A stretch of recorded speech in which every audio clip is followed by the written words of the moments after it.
maybe Salomon still slightly more. But then on the other side, Bryn Kenny has way more 2 pairs, way more straights.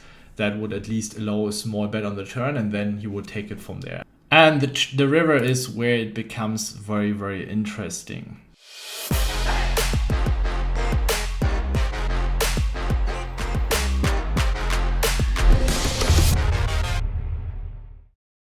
What's up everyone and welcome back. Today I'm going to be looking into a hand between Bryn Kenny and Rick Salomon. A huge pot, almost $900,000, and we jump right into the action.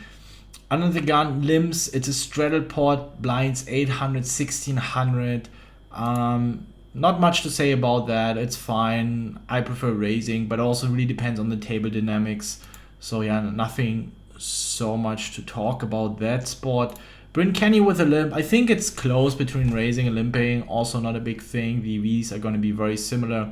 I think Rick Salomon with his hand facing 2 opponents definitely wants to be raising 5s and lower. Again, I would also probably consider checking back, but I think 6s wants to start raising.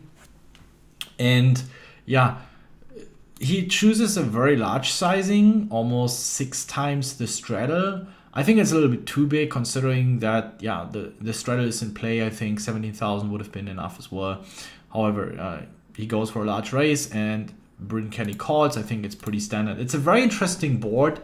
This is probably one of the better boards for Bryn Kenny because Rick Salomon is not going to be connecting with his broadways. He's not going to have a lot of top pairs. He's not going to have a top pair with his ace.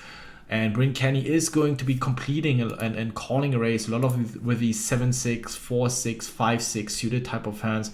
I think he also considers himself having an edge on Rick Salomon simply because he has more experience, at least the way I perceive it. I haven't seen Rick Salomon playing poker. Rick Salomon playing a lot of poker. I know he plays a lot, but I haven't seen a lot of his footage. So just based on how good I perceive Bryn Kenny, I think he gives himself an edge simply because he has more experience. And yeah, so it might be that might be one of the reasons why he might be a little looser with his pre-flop defense to trying to win a big pot against Rick Salomon and maybe benefit from his experience.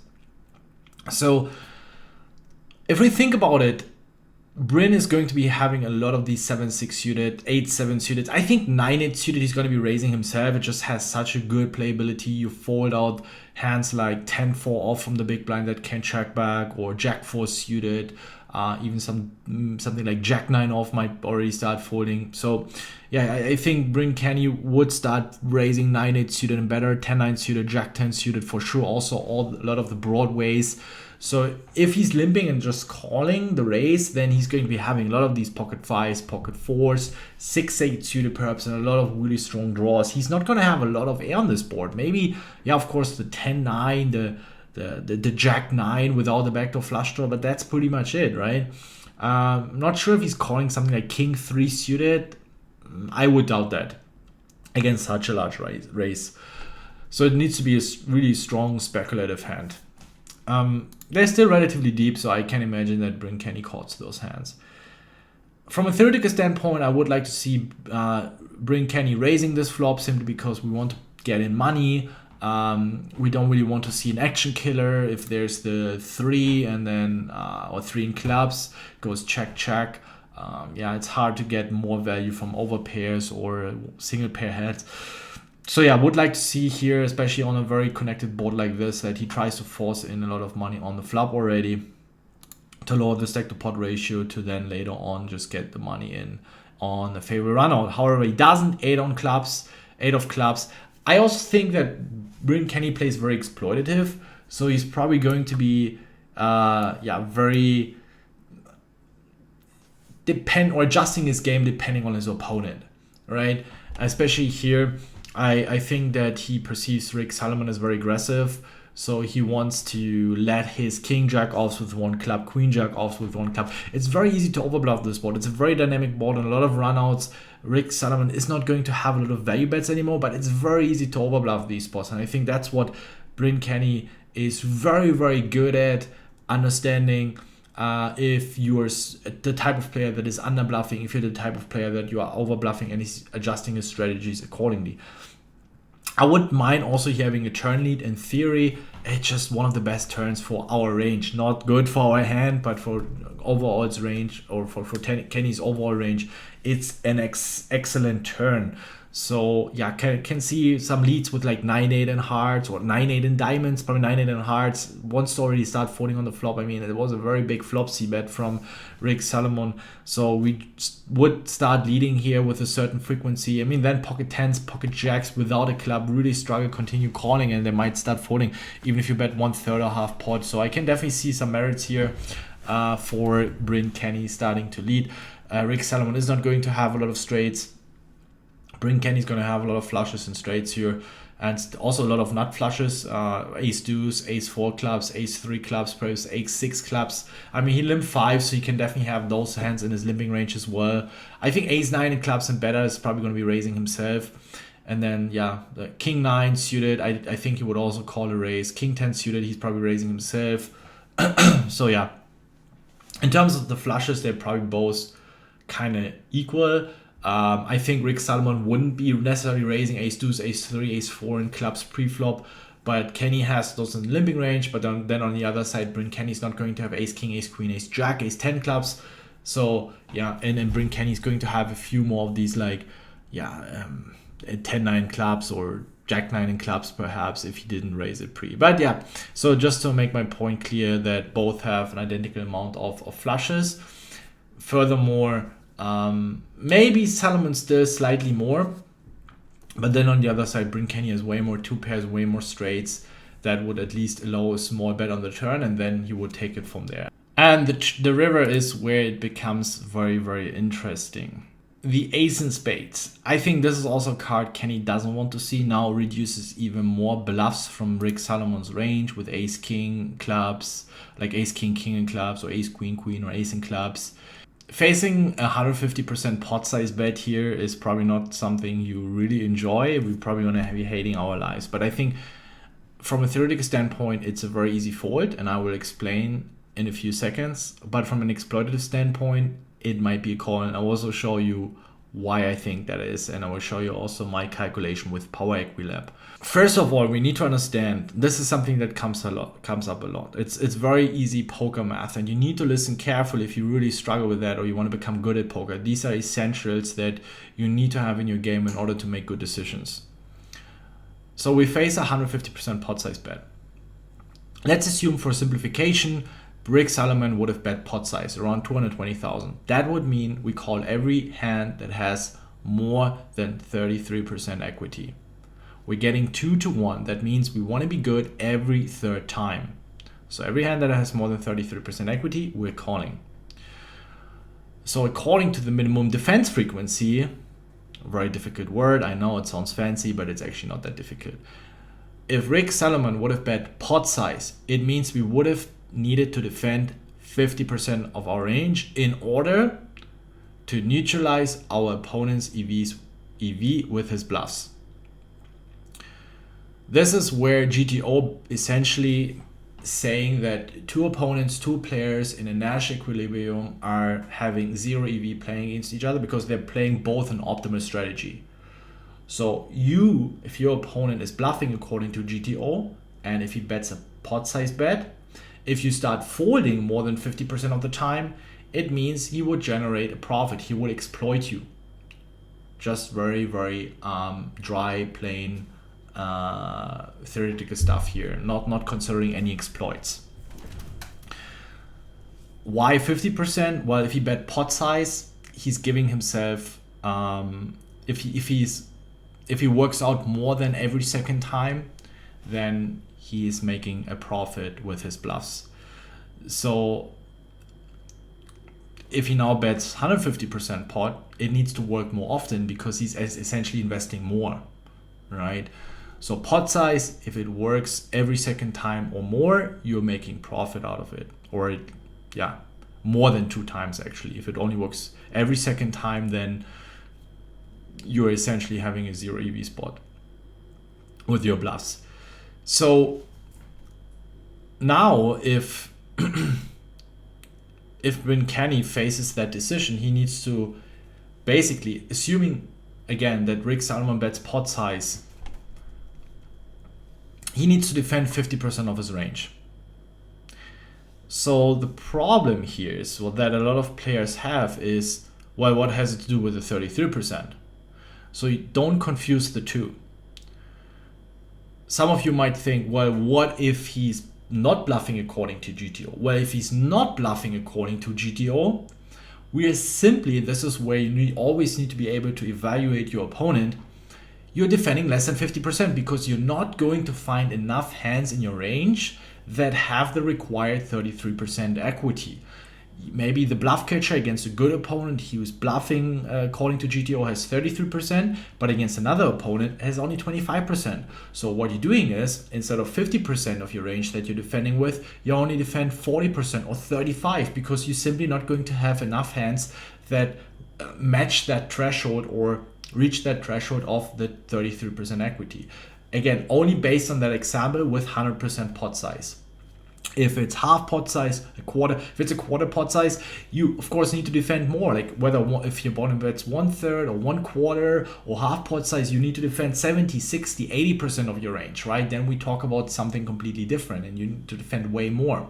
Mix in some bluff raises, of course, is also counts as defending against a bet. So that is very, very important. I know it's especially if you're new, it's very hard to grasp that concept. So now against a 150% pot size, Bryn Kenny only needs to defend 35% of his range, and he can easily do that. Like once he calls the turn, he's essentially signalizing, hey, I have a flush, I have a straight, I have a two pair, or I have sets. I mean, remember, Rick Salomon was betting really big on the flop.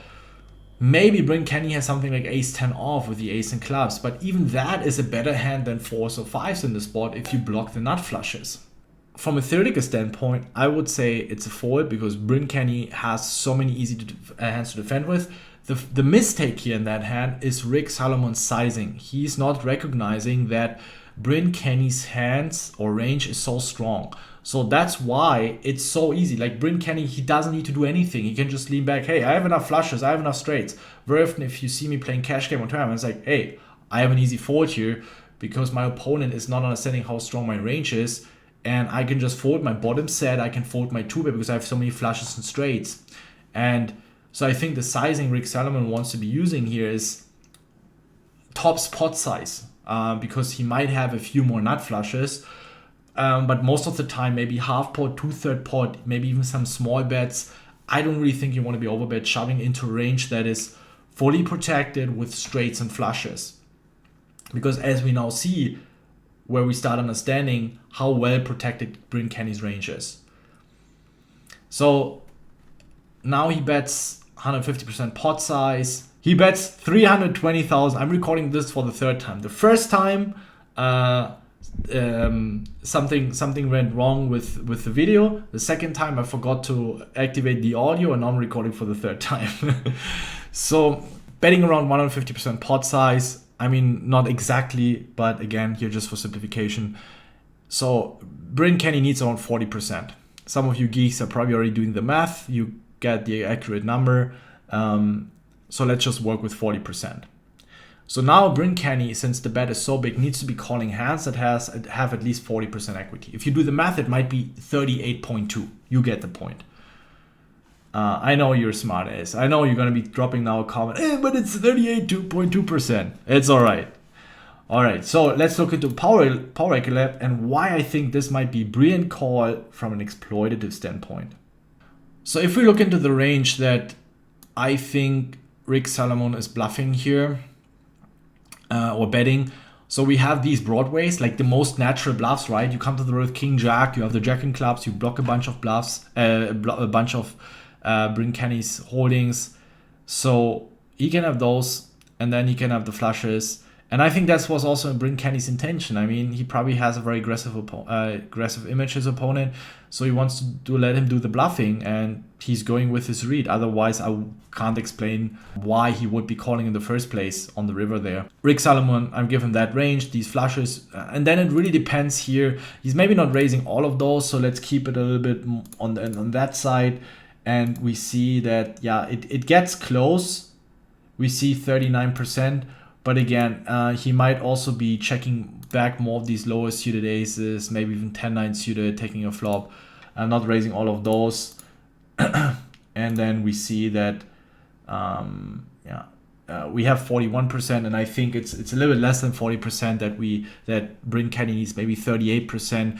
And then we see that I was rounding up here, that I think it's a good call if, of course, Rick Salomon needs to be bluffing these 9 combos of queen jack off, king jack off, king queen off with 1 club. He could also still have king 10 off, queen 10 off, jack 10 off with 1 club. So potentially, if he's a little bit more aggressive from the big blind, legitimate raises from the big blind, right? The limps, they might not be strong, could be like 10-9 offs or jack 7 suited, right? So you could be definitely raising with those. I can definitely see merits for that. And so there might be even more potential bluffs, and maybe Rick Salomon just loves to gamble there, and he's even showing up with his ace deuce and hearts and just for a complete airball, and then of course it becomes even more clear.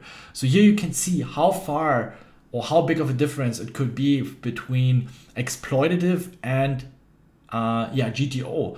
So pre-flop, it really depends on what kind of hands is Rick Salomon raising from the big blind. That's where you need to be able to connect the dots, because very often we might get caught up, oh, the broadways, the overpairs, yada, yada, yada, yada. But it also really depends on, is he having those 6-5 suited, 7-6 suited? What are his tendencies? Is he a bit more on the comfortable side? He probably isn't the type of player that is looking for a lot of battle between the players. He's just playing his hands. Then you should be falling. But of course, if it's someone he's really fighting for the pots, he might have those hands in his range. So we can see here a big difference between GTO and exploitative gameplay. Again, I don't want to judge it as a bad or a good play, because we can't be in Bryn Kenny's head. That's all I can say, that it's in theory it's a fold, and according to a GTO, according to exploitative gameplay, I can definitely see merits in calling here. Would love to hear Bryn Kenny's thoughts. Maybe one day I will have him on the podcast and ask him about that hand. It would be an honor to have him and just talk about these spots. I'm very curious, but he's one of the greatest players of all time. He's very good at exploiting opponents, so I'm pretty sure that was his game plan, that Rick Salomon is very aggressive. He wanted to let him bluff. He might even have 10-9. I mean, 10-9, this would be very out of line. Of course, if he's that out of line, then it's a snap call. If he now also has like 10-9 in hearts and 10-9 in spades, not even blocking a club, just 0 fucks given and just bet all in, just trying to force maximum pressure on your opponent, then of course it becomes a snap call, right? And just Bryn Kenny was thinking through, okay, he has a broad raise, like potentially 10-9. I've seen him doing like random jack 3 in spades, random bluffs in these spots, and then you just got to call him down and just close your eyes and hope for the best and to be right. Unfortunately, this time Rick Salomon had it. He went for a huge overbet all in, and it worked. I hope you guys enjoyed it. Let me know in the comments if I have missed something important here in that hand. It's a little bit of a longer analysis, but I think a lot to learn in this hand. Always good to look into these spots, think a little bit about how the ranges engage. And yeah, if you guys enjoyed it, don't forget to subscribe, don't forget to like, and then we see each other in the next video. Really looking forward. Stay healthy and stay strong.